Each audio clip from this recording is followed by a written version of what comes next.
welcome to folks as they join today's Quantum Marketplace. This is a project and activity that has come out of the Enabling Technologies Technical Advisory Committee led by Scott Davis. There's a team that's been actively working to put together a program highlighting QED-C member companies in various parts of the innovation ecosystem and supply chain.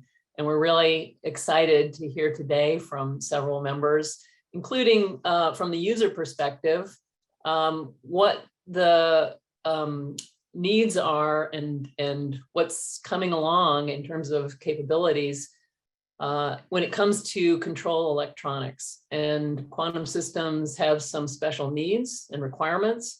And so there's a growing set of suppliers that are working to meet those needs, and we'll be hearing from them today. So welcome to everyone, and I'll turn it over to Mark Wippich to be the MC for today's program. Over to you, Mark.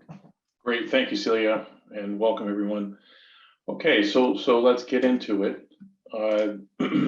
So in terms of the logistics and format, all the speakers, except the speakers, everyone else will be muted.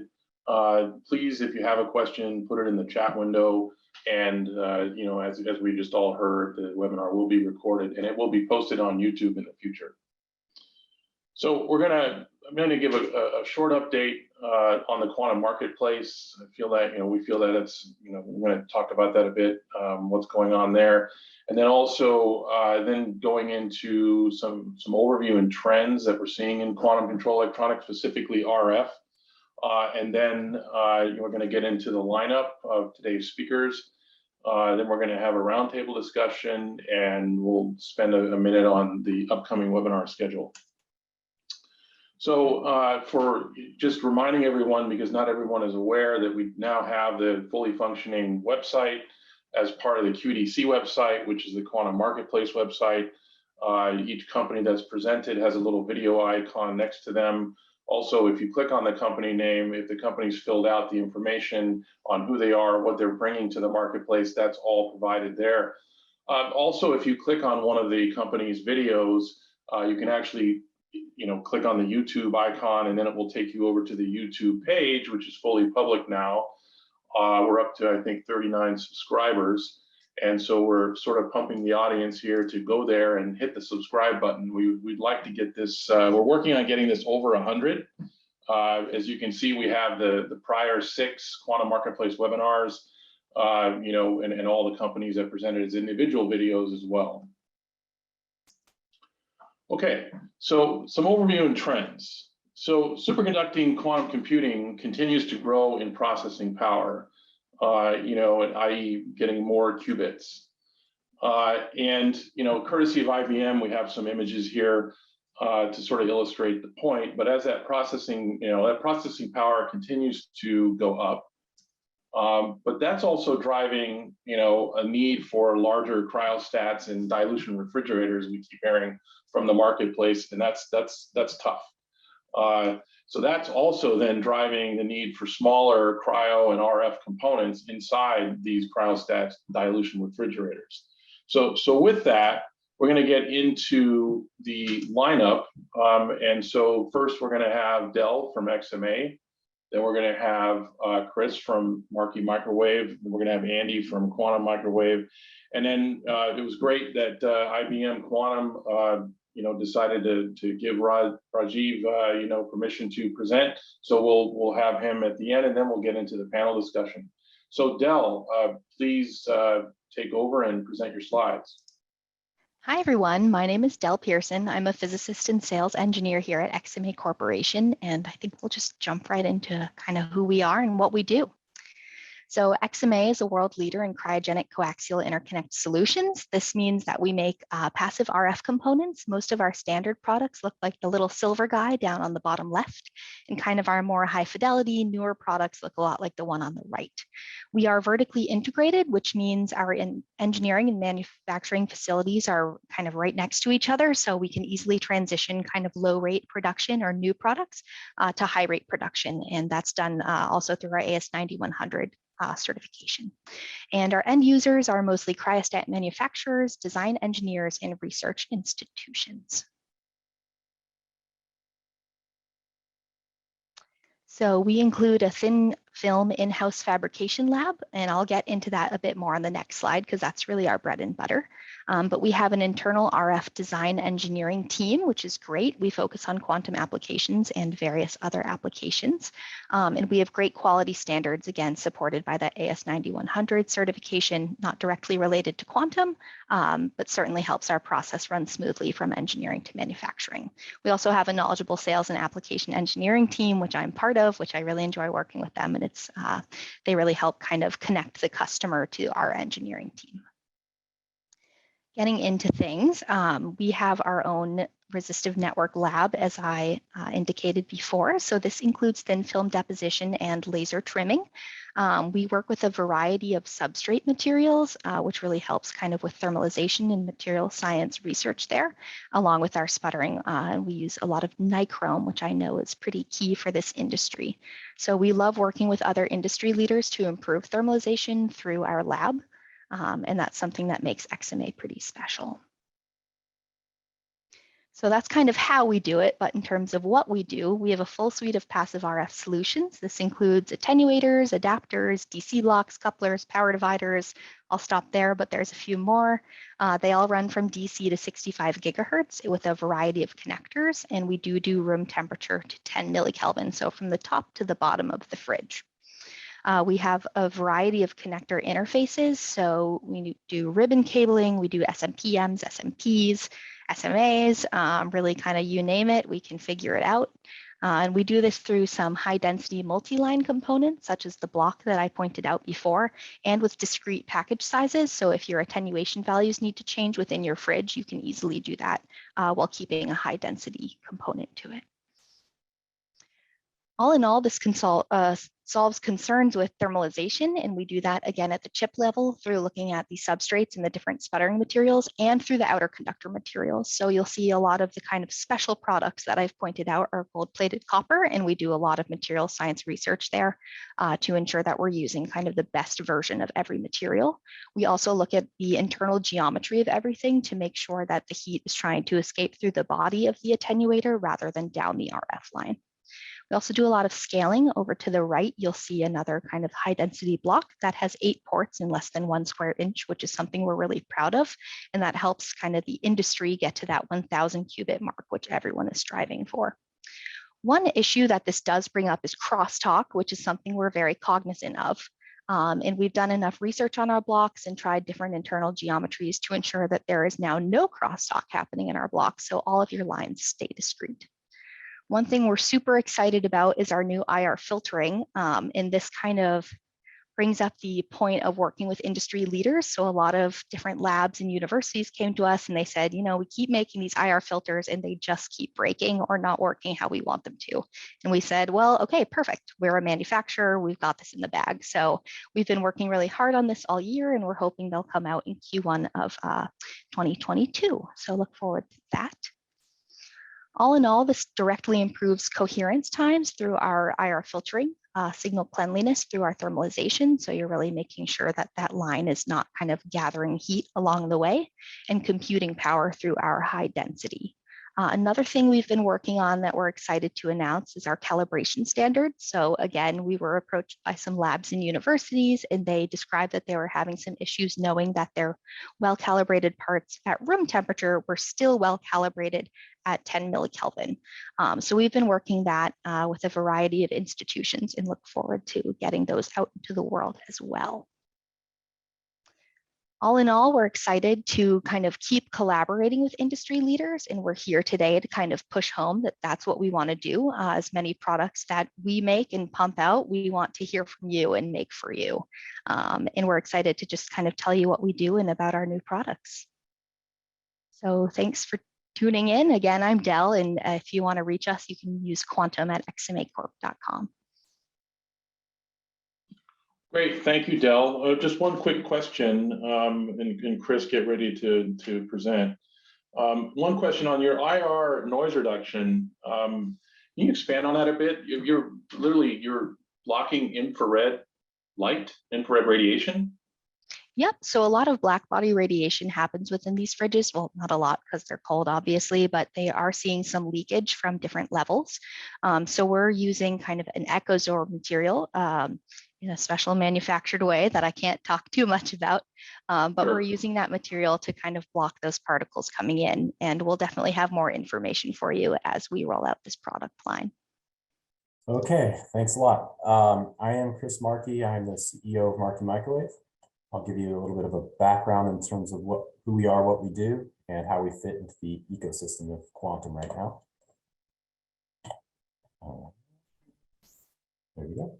So Marki is celebrating our 30-year anniversary this year. We were founded in 1991, so we have a pretty deep heritage into the RF and microwave components industry. My dad actually started in 1971, so that's a 50-year tenure. I started about 13 or 14 years ago, and we started out as a mixer company primarily. And over the last 10 years, we've been expanding into many other product categories across many different types of platforms. Our primary markets that we serve are test and measurement and aerospace and defense. And quantum has been one of those researchy areas that's obviously, as everybody knows, is turning into an actual industry.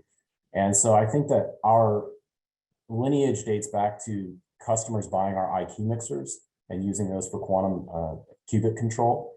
And since then, we've been collaborating with most of the major players in terms of what other component problems they have in their boards. And as I think the theme of today will be, how do you make them smaller? How do you scale? How do you get from a one-off physics-based, physics level research demo to an actual industrial product? And so I think that's kind of where we're at today, and we're at that inflection point with how do you justify the investment. Historically, we've been a broadband high linearity type company, and that was certainly what aerospace and test and measurement were asking for. The quantum requirements are slightly different, and I do think that changes a bit of our sort of a R&D profile and interest level. So in terms of capabilities, we are vertically integrated. We have significant amounts of manufacturing capability in-house in our Morgan Hill facility in California. We have something like 60,000 square feet now. We just moved into a brand new, larger building.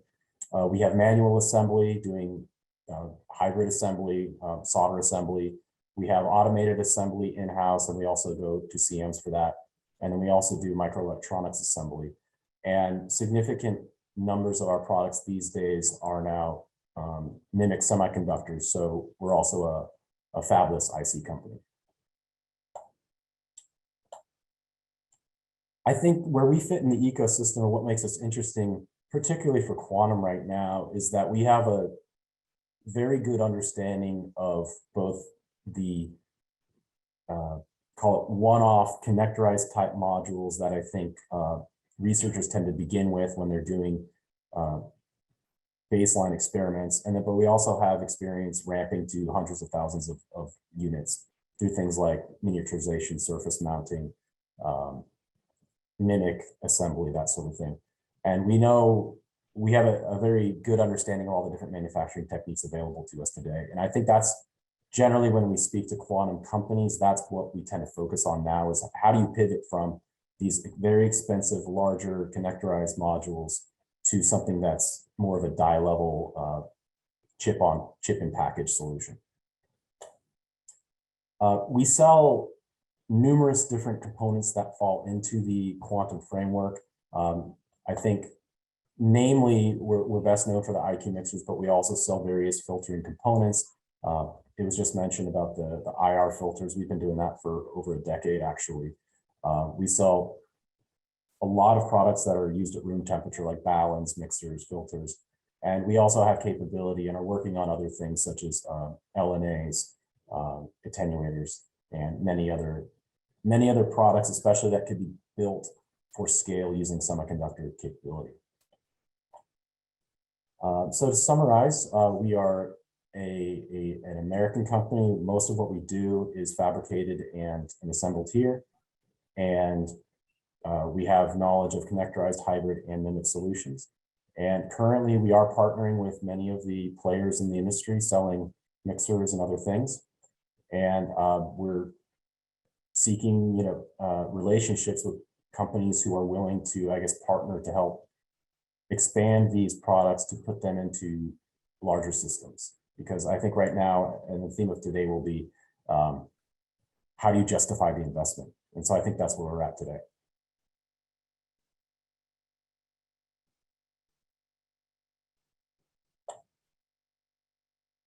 That's all I have, Mark. Okay, great. Thanks, Chris. So really, Marki's had a long track record in RF and scaling RF, miniaturizing RF, but you're just starting now. Is it correct? You're just starting now to get into the cryo realm, but you're really, to justify it, you're looking for partners. Is that what you're saying? I think what I'm saying is that, well, we can expand on this, I think, in the Q&A, but I think what I'm saying is many of the things we do today already could be used at scale. The Right. biggest questions that tend to come up are, how does it perform at cold? Yeah. Will it change its spec? Is it going to be reliable? Well, what happens when we have 1,000 qubits instead of 10? And to date, I think, and my understanding from the physics community is that when they find a component that works, they tend to tell each other, and then they all start adopting the same component. And I don't know if there's a set of specifications. Well, there do not currently exist a set of specifications that I can qualify my part to sort of guarantee to the world that the part is suitable for this application. Unlike in our aerospace and military customers, they all agree that mil specs are the standard by which they will accept the suitability of a part.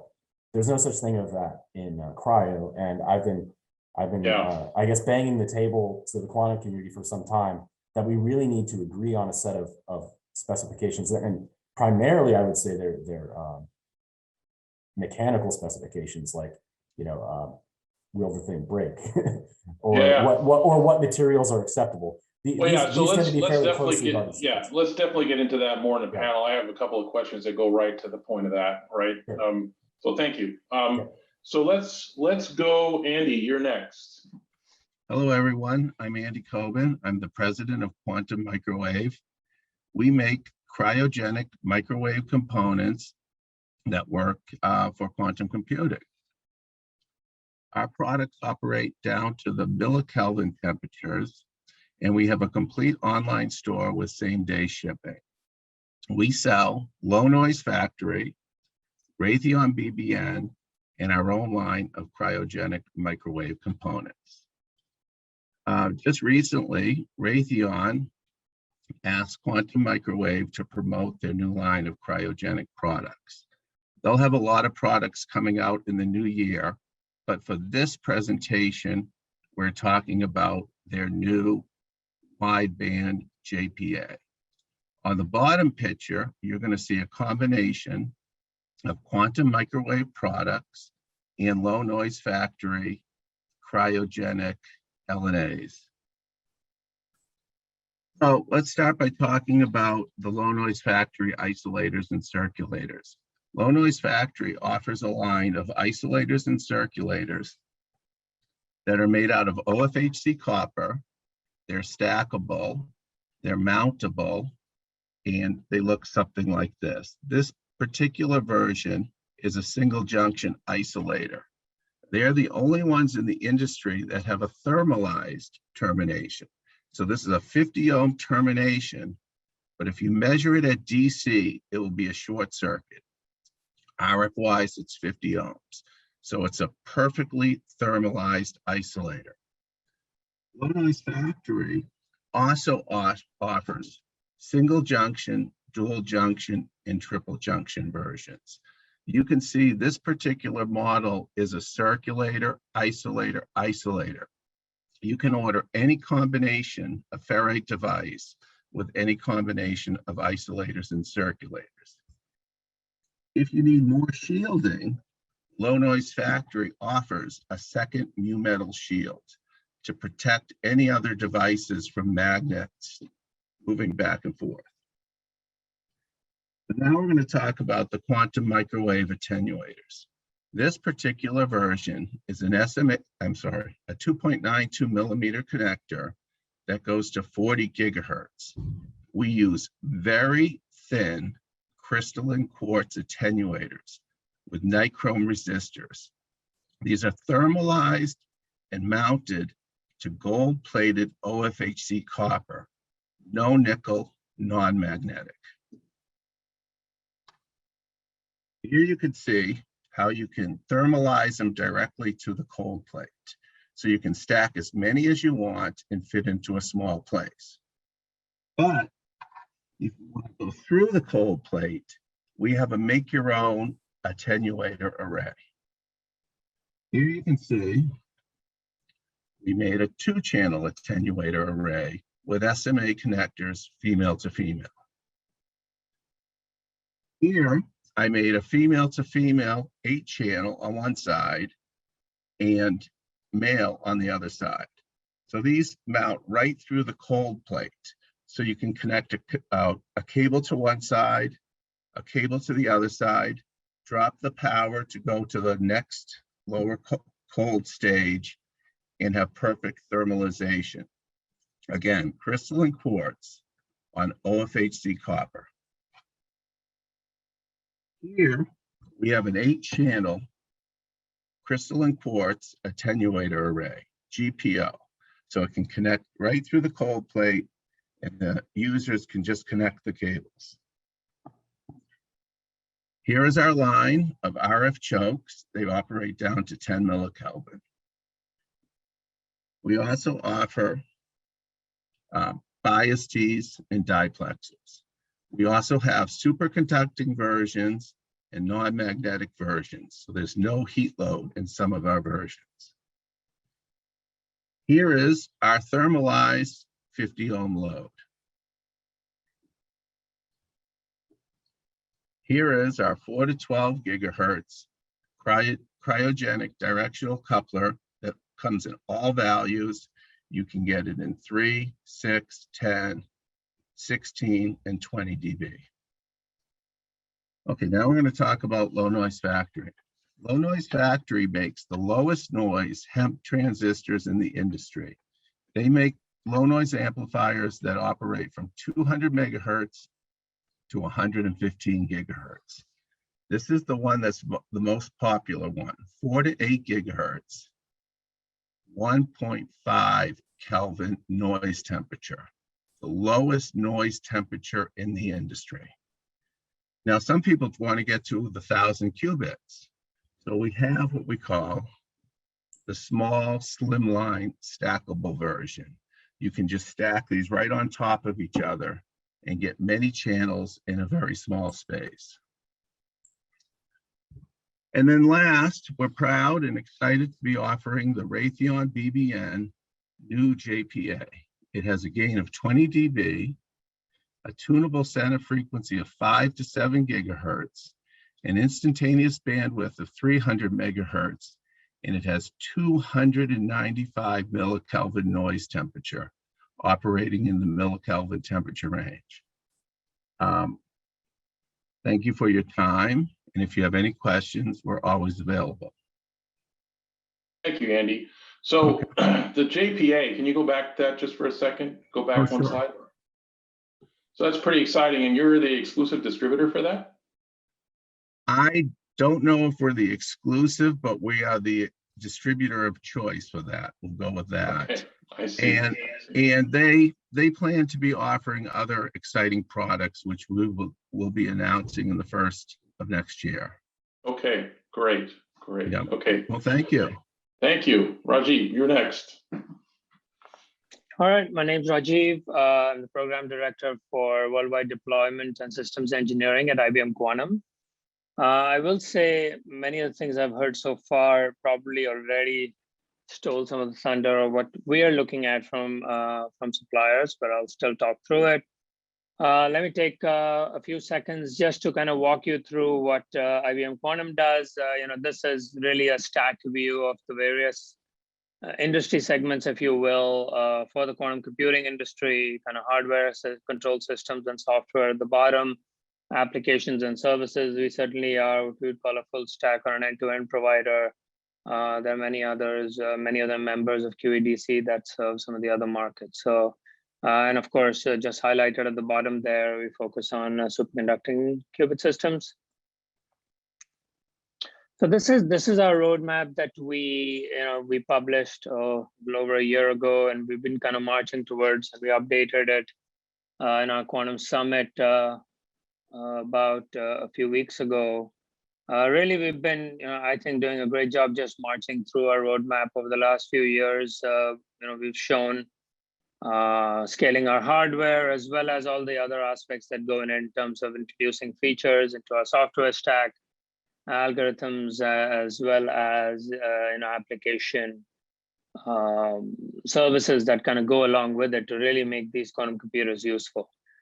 Today, though, of course, I'll focus much on kind of the hardware side of it. That's probably most relevant to many of the team members here. So we, as Mark was highlighting, we did demonstrate that we have our 127 qubit system, which hopefully we start to give access to some of our clients by the end of this year. And already started work on our next scale up, right, the 400+ qubit system. Of course, as we continue to go scale these, many of the things that were already mentioned, and great that everybody kind of has 1,000 qubit target that they're watching in their roadmap. And certainly we want to look not only at 1,000, but well beyond that. There's certainly certain things that kind of come along with it. Now, I have this for people who are not as familiar with what a superconducting quantum system might look like. But certainly on the left is some of the components that go inside the dilution refrigerator. Of course, the processor at the bottom, and then, cryogenic amplifiers, isolators, cabling, of course, as well as, the need for thermalization. And then on the right, what we would call kind of what's controlling it, right? So today it's room temperature electronics, that's digital components, analog components, DACs and ADCs, and signal generators, right? And of course, in the future, well out there with work already started across the industry, how do we start to move some of these control components inside the cryostat as the number of qubits, goes to tens of thousands to millions, right? But today we'll kind of focus on these aspects. There's a bunch inside the cryogenic environment and a whole bunch of room temperature. And so as I kind of look at it, right, what are our needs? And as I said, many of these needs have already been mentioned by kind of many of the panelists already, right? Certainly the electrical performance, we have specifications for. I know there was a comment earlier on, well, the specifications aren't that clear, and I'm hoping,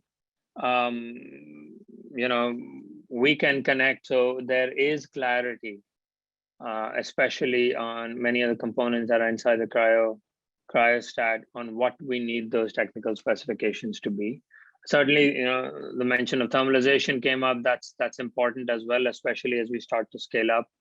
We really don't want these fridges to grow at the rate aligning with the number of qubits, right? And of course, another very important piece of it is from a mechanical and size perspective as well, both on the components that are inside the cryostat as well as outside. Stability and reliability, right? Glad there was mention already of kind of manufacturing capability, taking something that's in the R&D stage and scaling that up. That's of course important. As many of you know, we certainly have systems, in our New York data centers, but outside of this area at client locations, and you can imagine these are operating for months and some of them even years at a time. We want to make sure there's stability and reliability of some of these components. And certainly looking beyond, right? So we have kind of obviously our tactical needs with the volumes that we are working with, but also, as we look to going down our roadmap, and the industry does as well, and the specifications evolve, right? Some we know, some we're probably not as sure of, but as these evolve, would you as a vendor or supplier have a roadmap, have that flexibility to be able to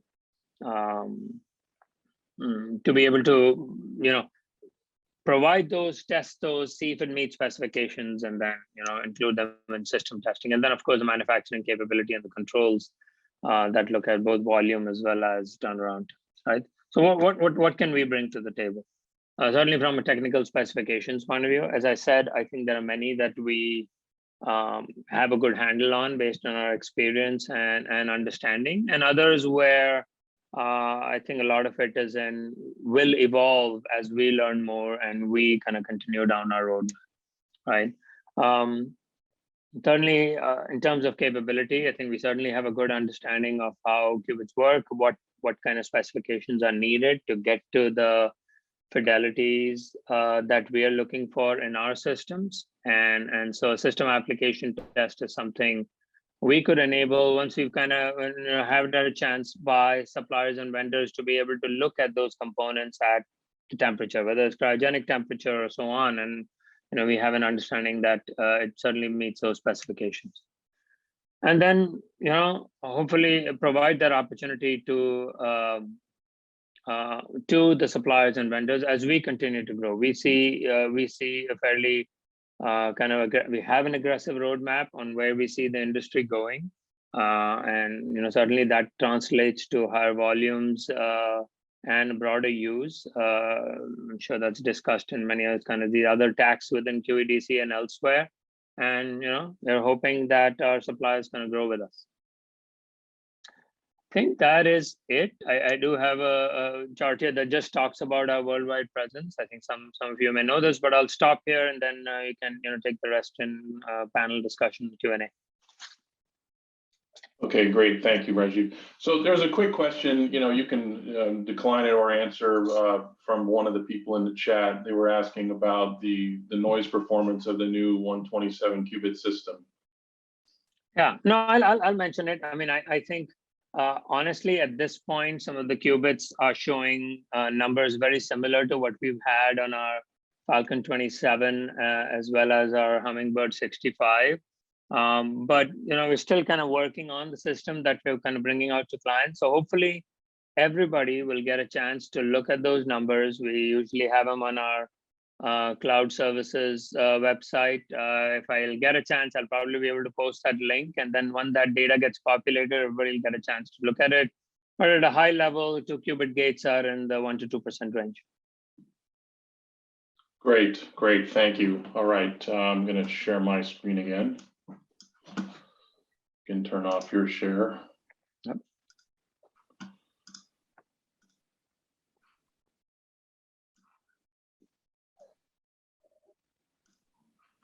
Try this again.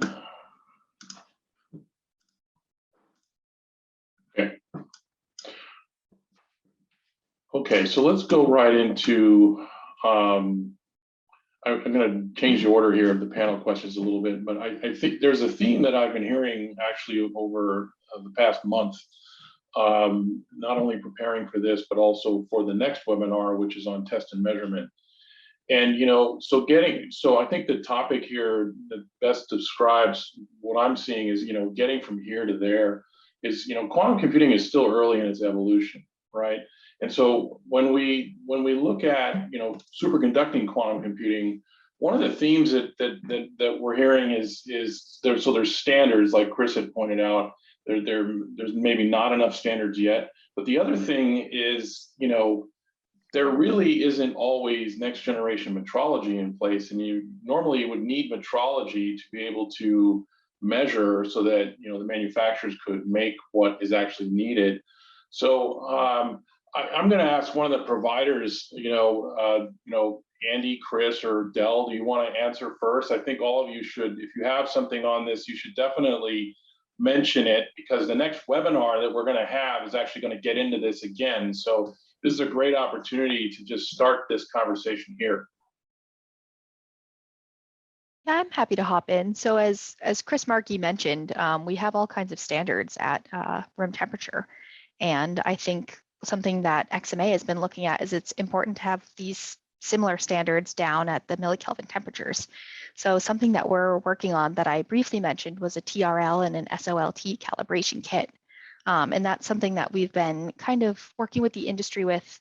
People came to us and said, this is something we're interested in. And so we've been working with 2 different specific industry partners to really kind of hone in on which one is better, the TRL or the SOLT, and then working from there to see kind of which one is the preferred from a user perspective and which is preferred from a manufacturing perspective, and which one could be more widely used without remaking a similar component with slightly different specs every time.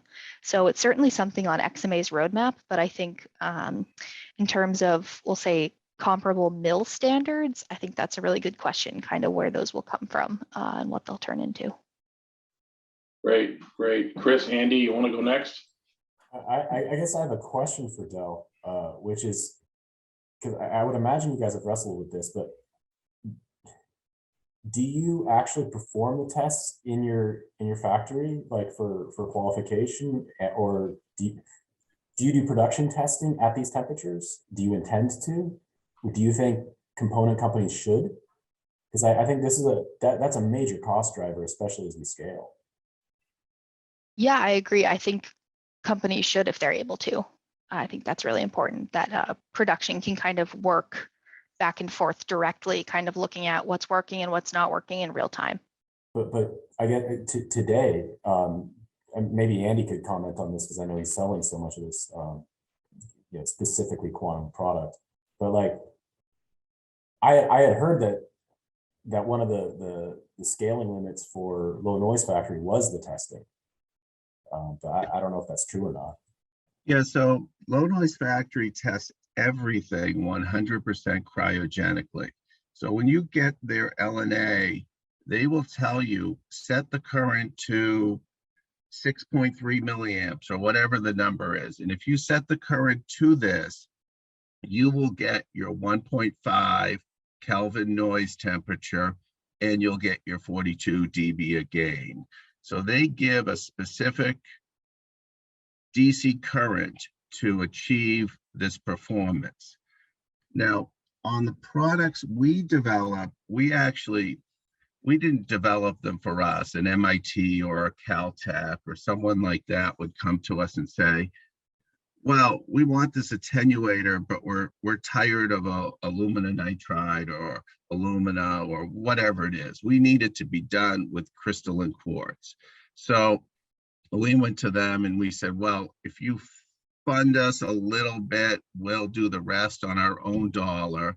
And then they put it in their cryostats and they tested it at 10 millikelvin and they gave us the data. So I understand where everyone's coming from.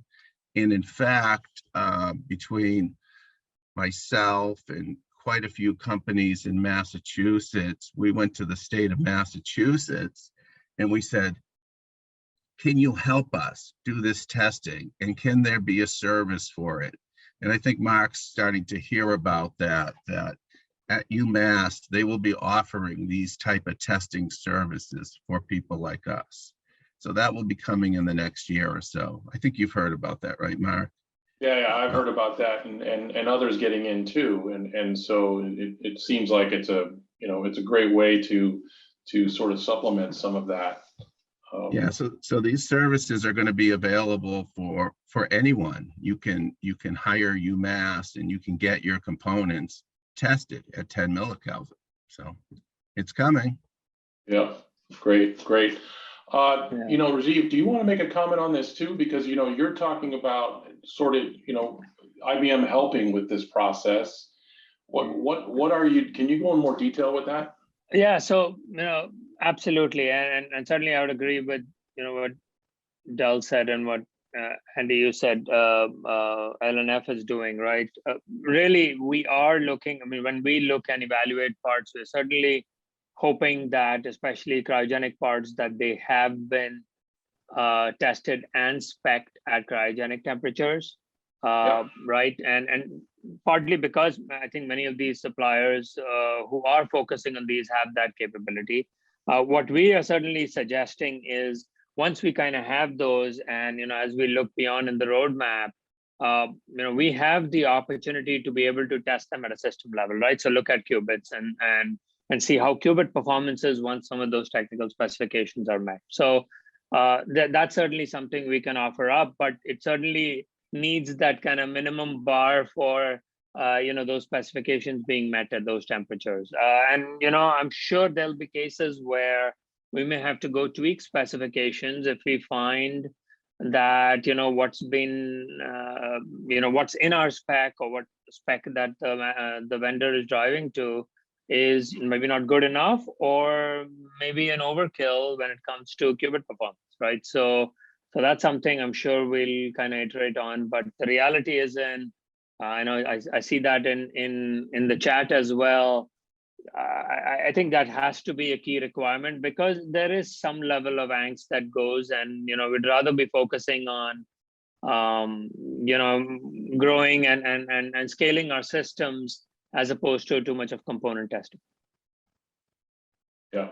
Yeah. Well, I mean, go ahead, Del. Do you have something Thank to you. add? I was just going to say, I agree. I think a huge part of XMA's growth has and rapid growth has been involved with the fact that we have our in-house cryostick. So we're kind of ready to do quick turnarounds and really test things before we give them to the industry and make sure that they're up to our standards, which are mostly mill standards, which we're kind of going with for now, before they're kind of brought into the cryo world. And then at the qubit level, they can be tested from there and make tweaks. Yeah, great. Well, this is sort of leading into the next question. I think what we should do here is, I don't want us to spend a whole lot of time on this one, but I think there's this theme here, right? So how do we best ensure the supply chain has enough market visibility to invest in the future with superconducting? Rajiv, I'm going to ask you to, I know you're probably going to be reserved on this, but can you give 30 seconds to a minute of why they should be investing in this? Yeah, no, absolutely, right? Listen, it's one of those things where we've been very public about what our roadmap is, right? So we know, we make it clear to everybody where we're headed, right? We also make it clear on, the number of people that we are partnering with and exploring. And so, short of really giving actual volumes of numbers of clients and so on, we've pretty much been very open about who's collaborating with us and what the interest level is. And certainly there are publications outside that are have ranges of what this market size is going to be. And I think even if you looked at kind of almost a worst case scenario, there's a fairly significant growth expected in the quantum computing industry over the next few years. And so the hope certainly is, and many of these components, as somebody pointed out earlier as well, is not only something that's limited to superconducting, but goes on to other types of technologies as well. So to me, I think the demand is fairly clear. And when we talk with suppliers, when we start to get very specific, we certainly give them an outlook of what the volumes might look like and so on. So there is that opportunity as well. We certainly understand the need from a supplier point of view to say, hey, if I'm going to invest, what can I look at? And our intent certainly is, as we kind of share some of these specifications, is also give a view, the right level of agreements on what it's going to take and what we are expecting in terms of volume growth. So I mean, it's the right thing, and hopefully we can help there as well. Great. Any of the providers want to add on this, what you're looking for? I don't have much to add. I would just say that it's a fairly simple solution. Really, it's that you have to develop a lot of trust with the customer. So if Marki's dealing with IBM or Google or whoever, it's actually, I would say the relationship's far more important than the promise of some kind of macro market problem or opportunity. I think that it really comes down to the nuts and bolts of most of these opportunities and trading off. Maybe something I would point out, which I don't know if this might be unique to Marki because quantum is a fairly small percentage of our overall business compared to maybe XMA or quantum, but we are trading between different industries in terms of our R&D resource. And so it requires that we have a really strong relationship with an IBM to get, us as an incumbent to say, hey, that's actually worth doing over doing something else. And it probably is a great opportunity for the smaller niche players. I think that it's harder actually for companies as more medium size or large scale to get interested because the volumes are still low. And so you'd have to be banking on a much larger volume to justify the effort. So I think that's an advantage for smaller players for sure. Yep. Or startups. Right. Thank you. Well, with that, I'm gonna jump into the next one, which is, let me see here. So, right. So now if we start thinking about, next generation performance needs, as Rajiv had pointed out, you're looking for smaller and smaller, probably faster and faster too. But what about when this stuff starts to go, and Chris, you sort of just touched on it, right? So you guys are markets that have some scale to them, that have some consistency for them or to them. But with companies that are selling actively into, say, the fridge, as Dell puts it, how do we get that to where, say, when superconducting starts to scale, it's one thing to make parts in low volume, it's a whole other thing to scale in production, especially as you start to go down in size. Anybody want to touch this one? Well, it's a tough one. I mean, it really is, because you have to thermalize all your components. You have to, like in our attenuator arrays, you have to channelize them and isolate them. So the market has to get to a surface mount or a hybrid mode where you can get many ICs in a single package, or find a surface mount package that you can thermalize. It's not an obvious answer to me, but there's a lot of unique challenges to get there. And I'm sure IBM is working through all of them now, but it's a difficult one. Yeah. Dell, Really you want to comment before IBM does? Sure. Yeah, I think one thing that XMA has been doing is just combine things. So we kind of started with our attenuators and adapters, and we came out with our bulk out design. We said, why are there two of these when we could just shove an attenuator chip in the adapter and, thermalize it? And then we kind of moved on to, as the IR filters that I was talking about, put a chip in it, again, maybe it can be an attenuator. So we've been doing a lot of R&D, which is kind of taking the products that we already make and combining them to make them better and more thermalized by getting smaller. And kind of the next step that we've been looking at is we're looking into ribbon cables with embedded attenuators. And that's really, again, all comes down to our thin film lab. So we're able to kind of experiment and test those sorts of things. So I think kind of looking to the future, it's going to be different for different component providers, because some things can be combined and some things just can't. But at least for XMA, that's been a huge part of our business, is kind of taking two separate products and just seeing kind of how they're compatible and how we can continue to make them smaller. And I think there's more things that we haven't thought about yet, and we'd love to hear more from that, from the industry leaders on that. And we plan to come up with some more on our own too. Great. So you're really, are you fully vertically integrated then, per what we're discussing today? Yes. Okay. Yep. Great. So Rajiv, you want to comment on this? Yeah, no, it's the right trend, right? And Del certainly touched on some of those key topics. And honestly, you go back in time to the microelectronics industry, it was something similar, right? You had a bunch of discretes and you slowly start to integrate them. And that's something that has to happen, right? And so already saw some images. Certainly work, R&D work that's going on within IBM, but we're always welcome to, talking with, the experts who've been doing this for a while in the supplier industry, to say, what can be taken as a prototype and improved upon with some of the other criteria that we always have, right? So first is, you got to do the first one, make sure that even works. And then, you start to hone it and, get to a point where stability, reliability, and some of those aspects are looked at. So I think the need's very clear. Already started to look at 1,000+ type systems, and we already know you don't want to grow the dilution refrigerator too much. There's going to be a lack of space. We're already doing that. I think we've shared that on our roadmap. Even it's at something less than 1,000. Simple coax cables don't do it, right?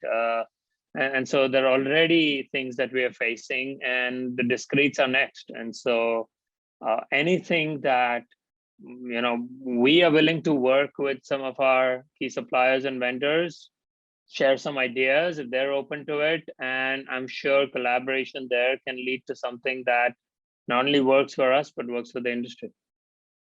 Great, yeah. So, and I'd just like to ask this question here. Is there a role for government in here in terms of de-risking the supply chain, or is the supply chain ready to go? Doesn't need any help? Del, you want to comment on that first? Yeah, I don't touch the purchasing side of our company too much, but I've certainly heard of some supply chain issues. Some things, we make in-house, so they're just fine, and other things like the actual coax connectors, we need some help with. So in terms of what the government can do, that's, I think, a great question that I'm certainly not able to answer. Okay, but Andy or Chris, any comment on that? I don't think there's much the government can do right now for this particular problem of RF. I was going to say, kind of going back to the last question and maybe tying them together, there's good news and there's bad news as far as I'm concerned with scaling RF components. The good news is that we don't need to actually develop any new circuit novelty. We already basically know what we need. There's nothing hard. Let's say this. I guess I'm a designer, so it's not hard from my perspective. All of the building blocks that we showed on that schematic are basically known. What's hard about it is that it requires package development, and package development always takes longer than circuit development, always. It's very easy to show in simulation that your new IC works. And I say easy in quotes, right? It's easy in the sense that once you know it's working, it's going to work when you fabricate it. What's hard about it is that you have to vet the thing. And that's, I think, where I start to sort of require more of a let's say a convincing ROI argument when it comes to putting effort into it, because in the end, developing new packaging, novel packaging, is very expensive, and worse yet, it's time consuming. And I think that's where, if you look at Rajiv's roadmap, you start to say, well, it's going to take me 6 months in a traditional high reliability vetting program. It's a 6-month plan, between, well, it's in a traditional thing. Let's say you were doing something for space. You have HTOL, you have temp cycles, you would have all of these different steps that you would take to beat the thing up to see if it works. Well, so let's imagine we already have all this RF components available. You still have to do all that work. And I think cryo kind of doesn't quite know what it needs to do there. In that sense, that's where the government could help, or at least the QED-C could help, which would be to say, okay, let's decide on what tests we do need to run, and let's run those. And if they work, then we'll say it's sort of certified by conjecture or something like that. Yeah, and when you said packaging, were just for clarity purposes, right? Are you also talking about just getting the working devices that are at room temperature and finding out which materials you need to use to work in cryo temperatures, and then packaging that around that? Or yeah, so it's material choice, it's fabrication tolerance. Can the fab techniques scale themselves to high volume? Yeah. And then the putting together of the thing, the know-how, like XMA knows how to put the nichrome onto the substrate. They know how to dice it. They know how to do all these things. They know what kind of probe tests they need to run. So there's all these steps of know-how to put it together, and that requires time. You can't simulate your way into that. And so I think that to me, that's where we tend to get hung up on this. It's okay, well, I can make it small, but now we actually have to do the work. And I think thermalizing, right? I think Del had mentioned it earlier as well, and others and that's where I think packaging will come in as well, right? How do you kind of put it together to make sure that you're not dissipating to the point where, you know, that the work that you've done in the dill fridge to try and maintain those temperatures becomes super tough as you scale. Yeah, great. Yeah, so with Quantum Microwave, when we design a product, to try to get it to the price that we think the IBMs of the world are willing to pay for it, we design the product, and like Chris says, it's at least a 6-month process before you get the machining and gold plating. So we buy, oh gosh, probably 6 to 9 months worth of inventory. And we put the inventory on the shelf here so we don't have a supply chain problem. But then what happens is an IBM or a Google or someone will say to us, yeah, these products are really good, but what if you could do this? And then it's like kind of not back to the starting block, but we have to make a design change. So now we design this new product and we have to buy another 6 months of inventory. And the new product's so much better than the old product. So now we feel guilty trying to sell the old product, so we have to scrap it. But that's the world that we're living in at Quantum Microwave. We have huge inventories. We ship from stock. We buy things like crystal and quartz, which is really expensive. So we have to buy wafers and wafers of this stuff. We machine out of OFHC copper, which is super expensive. We have to plate the gold now without a nickel barrier because nobody wants nickel in their housings. And so it's a really expensive start to get into this market. But yeah, so these are the challenges that. So are you able to get, so Andy, in terms of our supply chain, are you able to get all those materials readily, or are there long lead times to source those materials? They're long lead times, but like our vendor for thin film could be in Rhode Island, and our vendor for machining is in Massachusetts, and our vendor for plating. So we keep all of these vendors close so we can pick up the phone and call. So we can get them, but we have to buy a lot of product, and we have to put a lot on the shelf, and it's a tough entry into this industry, but that's how we deal with our supply chain issue. Okay. So Mark, I want to take 1 second, if you don't mind, just on the last point, right? You talk about government and de-risking, right? So it certainly looks like, I think the panel that we have today, has a fairly robust supply chain. I think everybody seems to have the capability to be able to invest in what's coming next, right? Which is great. But I'm guessing there are, vendors out there, new people who are kind of thinking about what's next.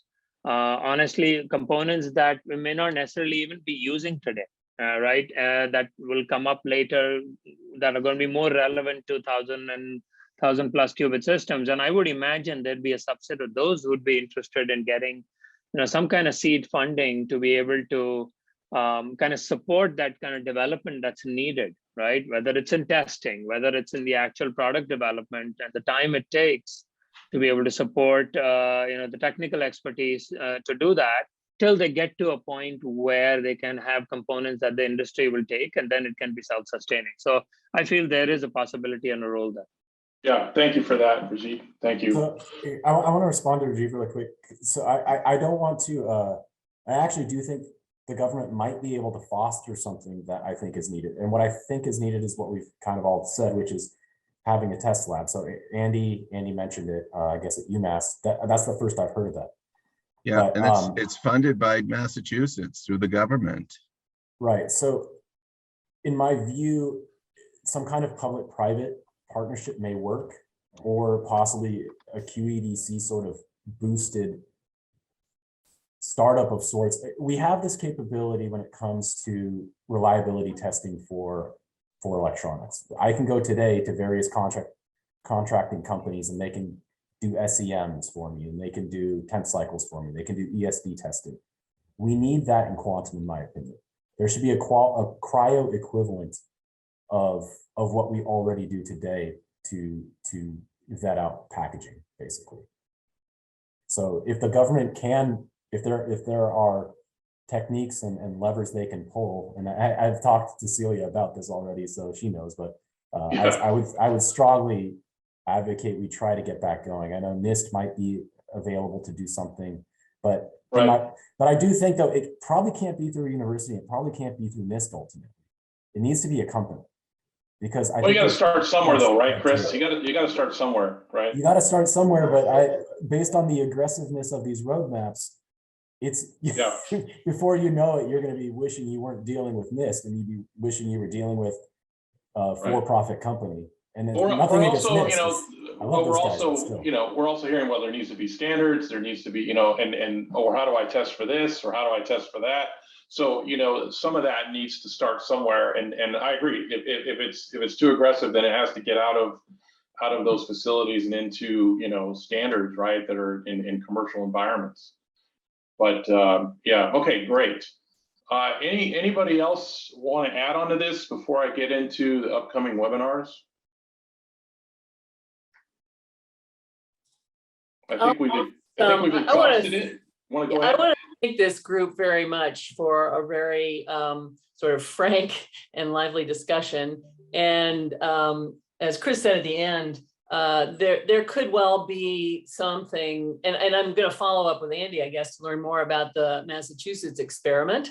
But there are a lot of examples where the government steps in because it's in the government/nation's interest in ensuring a certain capability exists. And this is particularly true in the defense sector, where they want the US to have certain capability, and the government maintains that or makes sure that it is available in the private sector.